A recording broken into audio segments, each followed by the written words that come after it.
ಯೋಬನಲ್ಲಿ ಶೋಧನೆ ಆಯ್ತು, ಅದರ ದೇವರು ಕೈ ಬಿಟ್ಟಿರ್ಲಿಲ್ಲ, ಅಷ್ಟೇ ನಿಗಾ ತೆಗೆದಿನ ದೇವರು ದೃಷ್ಟಿ ಕಡೆ ಮಾಡಿದನು, ಆದ್ರೆ ದೇವರ ಆಶೀರ್ವಾದ ಅವನ ಮೇಲಿಂದ ಹೋಗ್ಲಿಲ್ಲ. ಯೋಚಿಸ್ರಿ, ಸೈತಾನ್ ಪ್ರಯತ್ನ ಮಾಡಿದನು, ಮನೆ ಹೊಲ ಒಂಟಿ ಕುದ್ರಿ ಮಕ್ಕಳು ಎಲ್ಲ ಖತ ಮಾಡಿದನು. ಆ ನಂತರ ಸೈತಾನ್ ತಕಾಸ ಹೇಳಿದನು, ಈ ಮನುಷ್ಯಗೆ ಎಟ್ಟು ಹೆಣ್ಣಿದ್ರು ಬಿ ಏನ್ ಬಿ ಇಲ್ಲ, ಈ ಮನುಷ್ಯಗೆ ನಾವು ಸುಧಾರಿಸಕ್ಕಾಗಲ್ಲ, ಈ ಮನುಷ್ಯನಿಗೆ ಪರೀಕ್ಷೆ ಏಟು ತಗೊಂಡ್ರು ಬಿ ಇನ್ನ ದೇವ್ರೇ ಅಂತಾನ, ಎಷ್ಟು ಬಿ ನೀ ಕಷ್ಟ ಕೊಟ್ರು ಬಿ ದೇವ್ರೇ ಅಂತಾನ.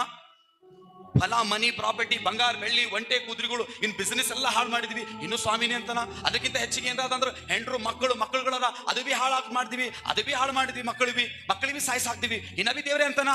ಇವನೊಳಗೆ ಇಂತ ದೇವ್ರಿಗೆ ಇಟ್ಕೊಂಡಿನ ಎಲ್ಲ ಸೈತಾನ್ ಯೋಚನೆ ಮಾಡಿ ಇವ್ರೊಳಗೆ ಜಬರ್ದಸ್ತ್ ನಂಬಿಕೆ ಇದ, ಇವ್ ನಂಬಿಕೆಗೆ ನಾನೇ ಖಾಲಿ ಐತೇನಂತ ಸೈತಾನ್ ಅಲ್ಲಿಂದ ವಾರ ಹೋಗ್ತಾನ.